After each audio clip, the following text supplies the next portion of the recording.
Well, that's some badass news intro. This better be good after that. Hi everyone, Lisa Haven here, and have I got an important report to share with you. Rah! Well, your intro said you were exposing tyranny, bringing real news that I can rely on. This should be fucking awesome. Just 5 days, before Donald Trump is inaugurated our president, President Obama and his administration have decided to attend a peace conference, a Middle East peace conference, that's going to be taking place in France on January 15th of 2017. And Middle Eastern peace conferences are bad because they plan on negotiating some type of peace deal with 70 other countries, or 69 other countries, including America, are going to convene in order to spread the peace and love between Palestine and Israel, of which Israel's Benjamin Netanyahu is furious about. All of this comes after the United Nations vote where President Obama abstained from making his voice heard, where it was passed 14-0. So even if Obama objected, it would have passed anyway. That the United Nations would condemn settlements in Israel. Yes, the UN vote that declared Israeli settlements illegal, and so they should be. For anyone who doesn't know, these are Israeli settlements, the one little blobs in red, outposts circled in black. What we've got here is a map of the West Bank. Israel should be sort of there. By the original UN declaration, Israel would be about there. Jerusalem would be outside the Israeli borders, and the West Bank would be the home place of Palestinian Arabs. Now, the history here is a little bit weird because people say Palestine was never a sovereign state, but it's a little bit like saying that the Native Americans, the Sioux, Blackfoot, etc., never owned tribal land. Because before the formation of Israel in 1948, this whole area had Arabs, Jews living under a British mandate. The British mandate only ran since 1920, but this area has pretty much been occupied for most of the last 2,000 years. The British took it from the Turkish, from the Ottoman Empire. The Turkish took it from the Egyptians. The Egyptians took it from the original Ottoman Empire. Before that you had the Crusades. It goes back and back and back. Muhammad's armies came over here 1500 years ago, took the place. Before that it was the Romans. If you want to talk about who owns the land, you can go all the way back to 1.5 million years ago, the first human remains of some African dude who'd migrated up into the West Bank. There hasn't really been sovereign states in this area for 1,000 years. So to say that Palestine was never a sovereign state is a strange claim. Under the British occupation, this whole area, labelled here as Israel and the West Bank, this was known as Palestine. It was part of Transjordan, and they had a Palestinian currency, Palestinian pound, Palestinian passports. If you go into the history of Palestine, they have their own traditional regional dresses. It's quite colourful stuff, with little things on the shoulder. I can't remember what they are, pips or stripes, something on the shoulder to denote which area they came from. People who argue that Palestine couldn't be a nation draw on all these things which a nation should comprise of, and finally fall to, well, there's no Palestinian literature. Actually, there is. They've pretty much had everything that would have evolved had they not been occupied for so many hundreds of years, would have evolved into a nation state anyway. So what we've got here, the Palestinian territory, or the West Bank, every map is debatable at the moment, and there's Israeli roads being built across here that are guarded by soldiers the Palestinians are not allowed to go onto. The Israeli settlements are guarded by soldiers, and the Israeli settlements are placed on high ground, strategically advantageous in a military sense. This is a sort of dirty, backdoor way of occupying a neighbouring country. Now, people who know their history of the West Bank will be going, what about the 1967 Six-Day War? Egypt, Syria and Lebanon attacked Israel. Israel fought back, and in the fight back, they took the whole of the West Bank, but then gave it back. You're going to say, why are they having to occupy territory that they already conquered and gave back? Well, the reason they gave it back was to ease international tensions that were rising like a fucker. over the fact that they've taken the whole of the West Bank. This is somehow a more internationally acceptable way of Israel taking that piece of land. And in Europe, in the UK, European media is on side with the Palestinians. It's openly discussed that this is an occupation. It's only the media in America try to slip it under the door and present it as something else. What's actually going on here is the settlements are lush little conurbations. They're inviting Balkan-based or Russian Jews to come and live here for very cheap. They're selling these houses for basically nothing, which is what induces people to come and live here. They arrive at the airport, they get prepped. Watch yourself against the Palestinians. Here's a bunch of guns. You should be okay. You put them up here. These people that take this deal were quite desperate in the first place. So you put these already desperate poor people deep into enemy territory, tooled up. They've got a military guard, and they act fucking mental. They're always on the offensive. I've been in Nablus. Nablus is here somewhere. You sort of wonder why I'm doing this. Palestine is quite close to my heart because I've been there. I've been there twice. The second time, I lived in Nablus for 6 weeks, and I interviewed refugees so I could get a picture of what has happened over the last 70 years to the refugees. That's an entirely different subject. I might cover that in a different video. But the settlers fire down on Palestinian towns without return fire. Palestine is like a third world country. It has no army.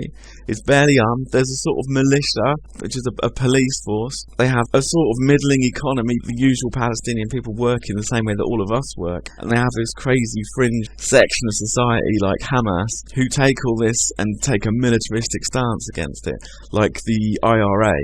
But similar to the IRA, they get very little sympathy from the Palestinians on the ground. For the everyday Palestinians, what this means is, every night, you might get shot at randomly from a high position. If you travel to work in a different part of Palestine, you might not come back. And I'm not joking when I say that. It's an everyday concern, and it's an everyday occurrence that people disappear on the roads between Palestinian towns and are never heard from again. And that's the settlers.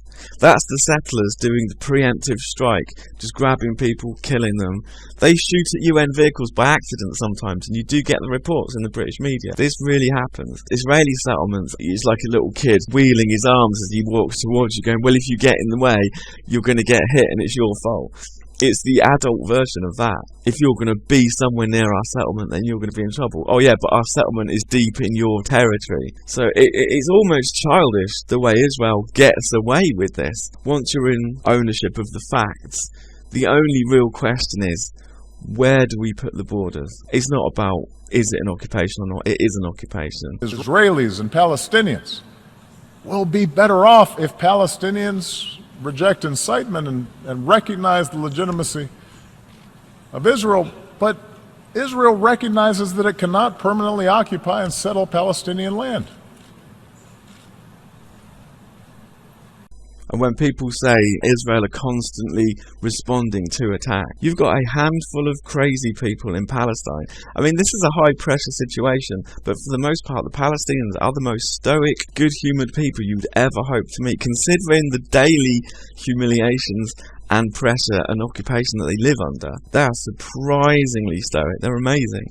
I really enjoyed my time in Palestine. And you'd think, given the history of the West Bank, that in 1948 it was the British who gave this to Israel. It was actually because of a prior commitment. Lord Balfour agreed to Lord Rothschild's proposal that there should be an Israeli state in Palestine. And there was a problem. You got a problem with the Jews after the Second World War. Where do the Jews live now? That's a brilliant time to make an Israeli state. And various ideas were put forward. I think Alaska was on the cards at one point. But it seems sort of cutesy, doesn't it, to put Israel where it is in the Bible, so they did that. And in the British media, they vaunted this idea. We have given a people without land, a land without people. But this is what happened.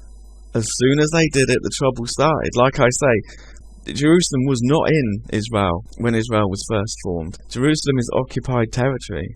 It has been since the day of handover. What happened on the day of handover is that the Israeli Defense Force, known back then as the Stern Gang, and some of the Israeli citizens trained their guns on their fucking neighbours. They kicked 1.5 million Palestinians out of what was declared as Israel and said, come back when the fighting's over. 70 years later, those people are here with their kids and grandkids, and there are now 6 million displaced Palestinian refugees who had their land, homes and businesses that they owned taken from them by virtue of being kicked away, who still have keys to their houses. This is a famous Palestinian thing, that people have still owned the keys to the houses they own in Israel. And I've seen keys like this.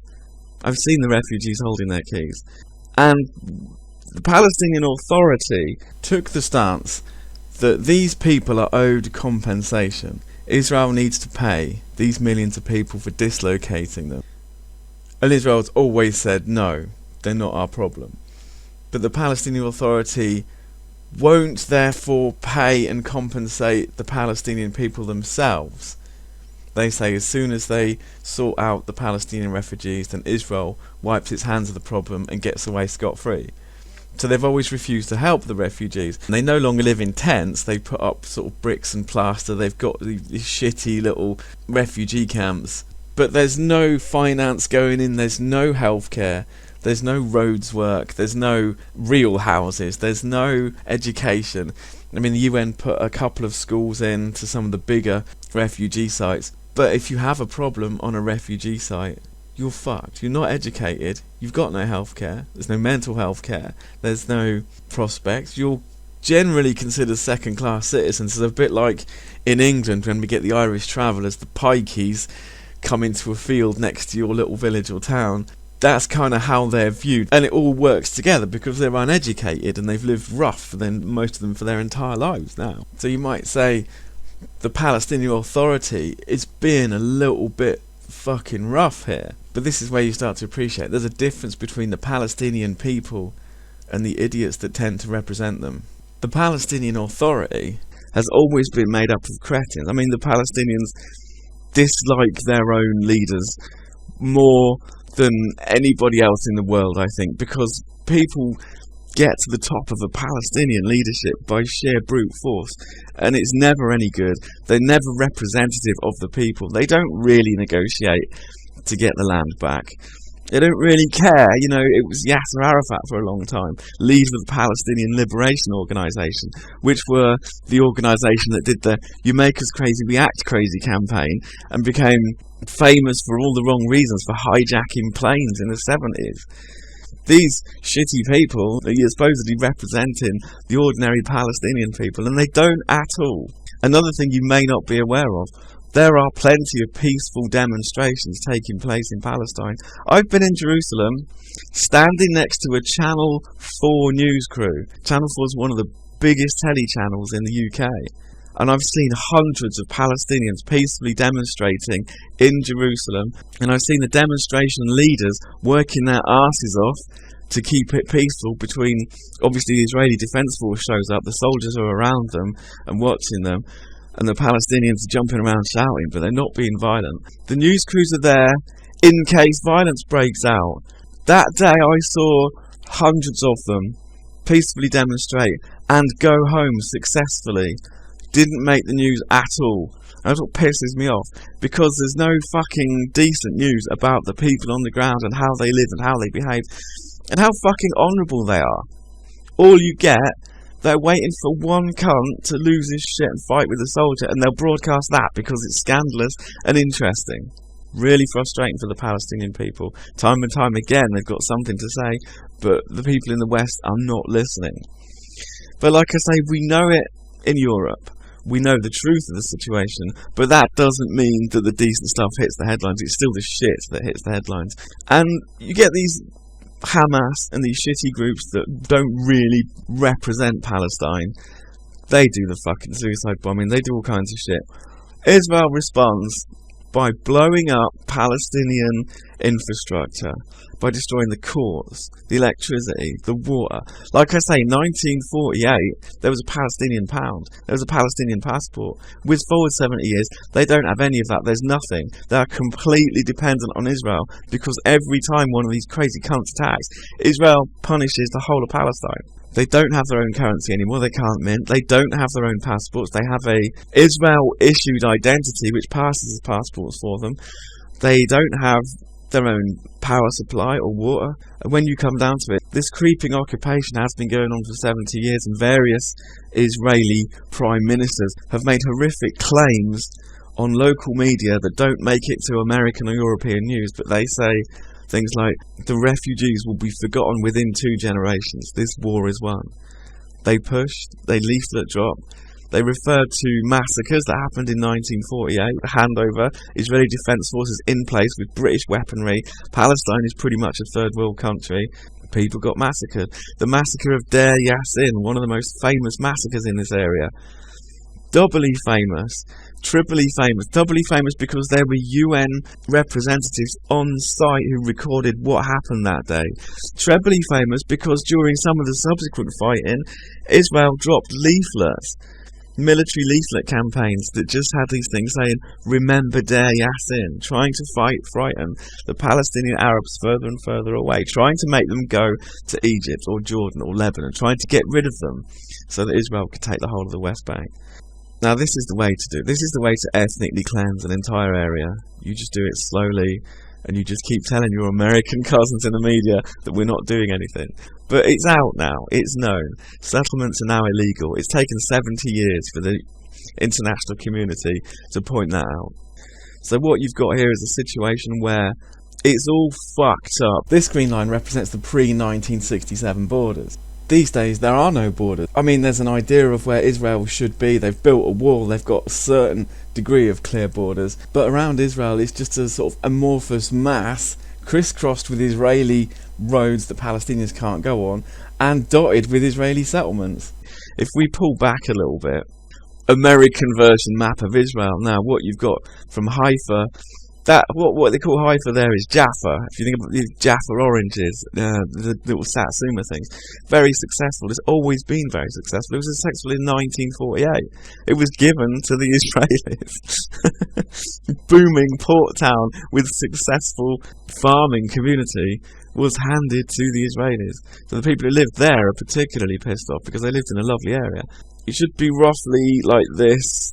Israel would be about there. There's Gaza, obviously Egypt. Jerusalem shouldn't be inside Israel. You might think it should be for romantic reasons, but it's occupied territory. This down here is the Sinai Desert.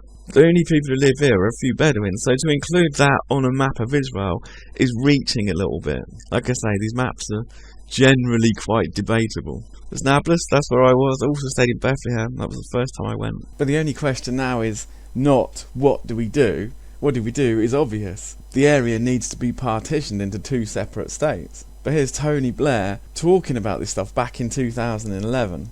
You have got settlements, right? Let's say you take this as the green line here.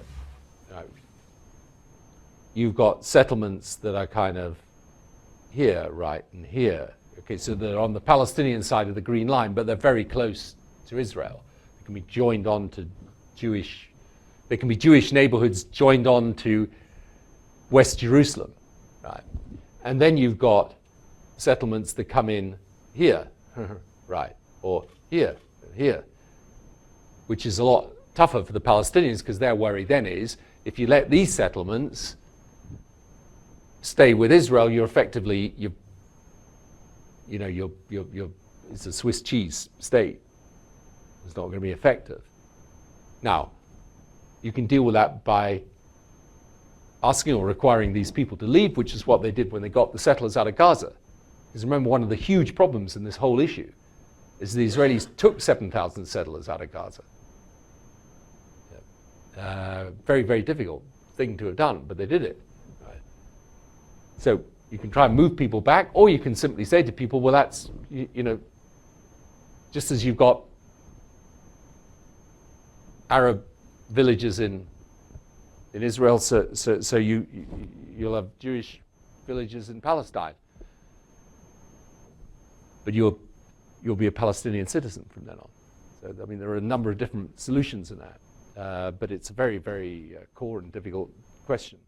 Now, coming January 15th, 5 days before Trump is inaugurated, they're going to convene again on a Middle East process in order to calm the waters between the 2 countries. This is very huge news, especially especially if you are a Christian, because we know that according to Bible prophecy that there will be a 7-year treaty. At least some Christians believe there's going to be a 7-year treaty, me personally as well, that's going to be brokered between the Antichrist forming some kind of deal with Israel.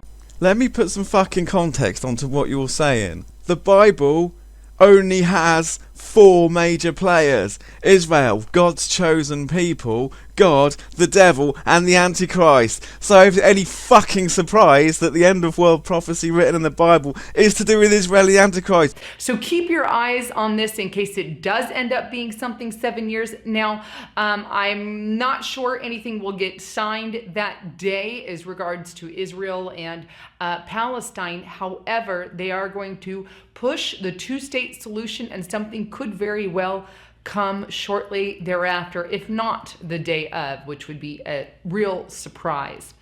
But needless to say, here's the thing. Why 5 days before Donald Trump gets into office? Well, isn't it obvious? If something is done at this particular Middle East peace deal in France, well, then President Trump cannot undo this. This is another country and something that's going on an international scale. And it cannot be undone from Trump if something happens 5 days before he's inaugurated, because it is internationally done. Who's going to drop in a big, massive, so what? If Middle East peace discussions were delayed because of elections, there's 70 fucking countries that would be permanently delayed. This is not small news. It's very huge and very monstrous. And what else is something else to think about? If all of this is happening as they're painting a new world order and pushing the new world order, and at the same time there is a huge fight against this new world order. You've gone off the deep end now. Let me tell you how to represent the Bible properly. You are a Christian. You believe in Revelations as laid out. That means that the end of the world, starting in the Middle East, starting in Armageddon, is the will of God. It's inevitable. It's going to happen. You're looking forward to the rapture. Your God has said the end of the world is coming. There's nothing you can do about it. What is this fucking news you're giving? Are you saying the end of the world is coming? Okay, brilliant. Prepare for the rapture. Save as many souls as you can. Or are you just being a hysterical bitch and going on and on about New World Order and this and that for no fucking reason at all, just to make some sensationalist news? It's even more biased than mainstream news. It's even more fucking pick and choose, and it's even more pointless. You've got nothing of value to say, not even by the standards of your own religion. Check out what John McCain had to say on Fox News. Here's the clip. Could I just say, 70 years we have had a new world order, and it's been relatively peaceful. What we are allowing Vladimir Putin to do is undermine that world order. Obviously what he means is in the last 70 years, since the end of the Second World War, nobody has wanted to be in a massive war. It's too dangerous, it's too expensive, it's too fucking destructive. The prospect of having a world war with the weapons we've got now is unthinkable. He means the peace we've had since the end of the Second World War. But in that shitty media speak, politician batting for the home side way, he's trying to say Russia are jeopardising it, not us. As in, not us, when we step up to the plate to tell Russia off for the shit we don't like them doing. It's not us, it's Russia. That's what he's doing. And when he says we've had a new world order for 70 years, for the idiots who believe in this new world order crap, they refer to Bush Sr.'s speech. We have before us the opportunity to forge for ourselves and for future generations a new world order. About we are going to implement a new world order. So even the new world order believers can't fucking use this as evidence because Bush Sr. only came to power in 1989. So there you go. You heard it from the snake's mouth himself. He is a viper. On behalf of snakes everywhere slithering around the jungle and rainforests, I'd like to say thank you for slagging us down for 2,000 years, for doing nothing other than being what we are and playing our part in the biosphere. You cunt. And let me tell you something else about the biosphere. The end of the world will happen to every single fucking person who's alive now within the next 120 years, because nature slaughters humans every day. The maximum lifespan of a human is, what, 120 years at the moment? In a really nice area, if they fucking look after themselves and don't have an accident or disease. We will all die. Everybody who's alive right now will be dead in 120 years. So what the fuck does it matter if the end of the world is coming? The end of the world is coming in a very real sense to everybody. It happens on an ongoing basis. Nature genocides the current generation. That's how it goes. Christian philosophy winds me the fuck up. It's so ignorant that to stand there purporting to represent Christian philosophy and talk like this, you are fucking pointless. He is a viper, in my opinion. I don't like John McCain, obviously. Well, that's some Christian love and forgiveness right there. What happened to love the sinner but hate the sin? Nah, fuck that. I just fucking hate John McCain. He's a viper. But he says we've had a new world order for, well, about 70 years, and that Putin is a threat to this new world order. I wonder if it's ever crossed your mind that a conflict between US and Russia is far more likely to bring about widespread nuclear devastation than the land dispute between Israel and Palestine. Even if you include all of the Palestinian allies via the Brotherhood of Islam, they've not got any fucking nukes. For nuclear annihilation to result from the Israeli-Arab conflict, America and Europe would have to fuel Israel with a shit ton of nuclear armament, and they would just have to spread it all over the place. Does that even seem fucking likely? Interesting, because see, back in 2009, I believe, it was Janet Napolitano who put out the right-wing extremist document saying, hey, if you believe in the New World Order, you're a right-wing terrorist. Wait, but we've had a New World Order for 70 years? Come on, give me a break. Give me a break. Look, there is a lot of people that are against the New World Order, not just Putin. And I don't particularly care for all the stuff he does. He's got good things and he's got bad things, just like a lot of people do. But here is the kind of rhetoric we're hearing. All the while, we're not allowed to talk about a new world order. And now we have a peace deal being broken. We have 7-year, maybe, possible treaty being signed. If it's not 7 years, it's not going to be the biblical one. But nonetheless, they may or may not even sign anything then, which I doubt. It could come a few days after. But nonetheless, they're going to push the two-state solution there.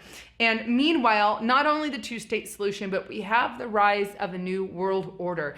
And we also have a fight back against the new world order. That tells me that we are absolutely living in the biblical times spoken of by Bible prophecy, because the Bible does talk about a new world order. Every tribe, tongue, and nation shall serve the Antichrist. That's a new world order. That doesn't even make fucking sense. Your evidence is flimsy at best, but you're using it to support this idea that you think we're in the end of times. If we're in the end of times, none of this fucking matters. Your spiritual development is key. It's the be-all and end-all. It's sacrosanct for a Christian in the end of times. What you're doing here is absolute bullshit.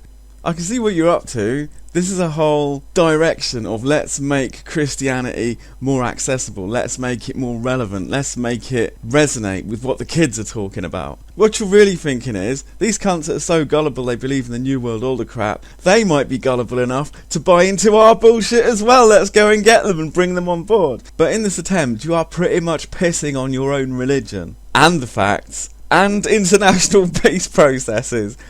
Brilliant. It also talks about a deal being brokered between Israel and the Antichrist. That is something that could play out and very well may play out. There's already been many deals brokered, Oslo Accords and many others. Just pick it off the top of my head. And there could be something else come as a result of this 70-nation meeting just 5 days before Trump gets in. Because look, if Trump gets in, the UN knows they don't have a chance. So they are pushing it now, and they are pushing it hard, while Obama... She fucking said that. I wasn't watching the screen when she said that, and I thought it was just, she gabbled over the words. She fucking meant that. What a cow! While Obama is still in office. And not to mention the fact that Kissinger recently came out and painted Donald Trump as a Hitler and also a threat to the New World Order. Oh my god, whose side are you on?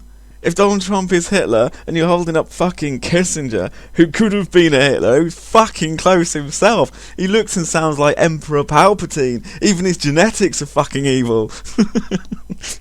What the fuck? This doesn't make any sense. I can't stand Christian news, but this isn't Christian news. This is just lip-flapping, hysterical crap. And you might say to me, Debunko, you didn't need to pick this up. Sometimes people say, you know, this is a soft target. Nobody's taking this seriously. Have a look at this. This is on a 200,000 subscriber channel. The vid in question, 823,000 views, 8,500 thumbs up. It's reaching a massive audience. It's got a 1% approval rating officially. Who knows how many other people are being sucked in by this crap. This is the very essence of bullshit. This is what I mean when I say the world is an amazing place and bullshit is not necessary. This is exactly the sort of thing I mean. I don't want a new world order. I never will. I don't want to be a part of a new world order. I know that when we have new world orders or one to rule them all, that it goes to the crapper pretty fast and we start falling downhill. It's happened historically every single time, and the Bible actually warns against it. So as a Christian, that is my stance. Even your frames of reference don't make sense.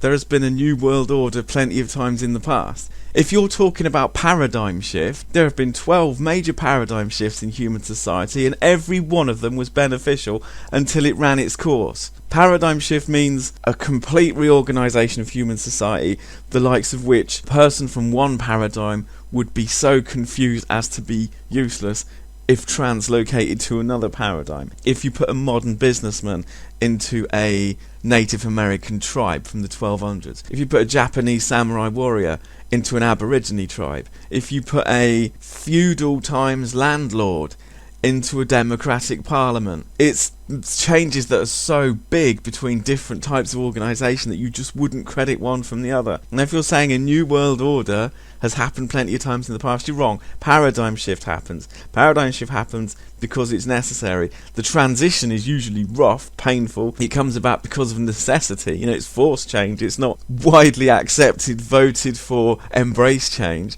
It's change that needed to happen and comes around cyclically into human society. And the next change, we probably are due up for a paradigm shift. But who's to say it would be shit? Who's to say it's predicted in the Bible? What you're talking about representing Christianity in the Bible, you are not doing what you're claiming to do at all. But things are really heating up, and we need to keep an eye on this. The Lord also told us in the latter days that Jerusalem would be a stumbling block, and it is. What would you call Jerusalem during the Crusades then?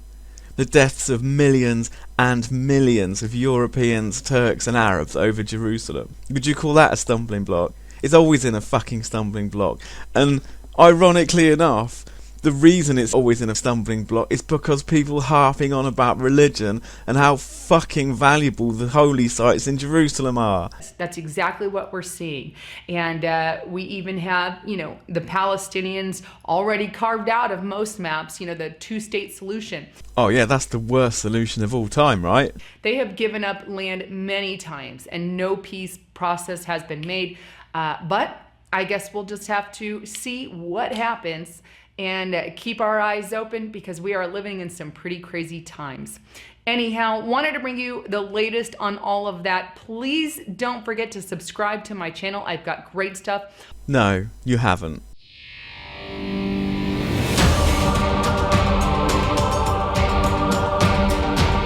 Sat-faced and sad and lame. I don't know what the fuck you just said. You should have a go at that again. Sat the king who so was named, who in boyhood young and free, as light which flickered just the same, had fallen, in a game. I write these poems because I'm insane. Of poor Fasten's misery, in burning purple-plumed tree, sat the king who hurt his knee, looked upon and lo could see. I've had a tracheotomy.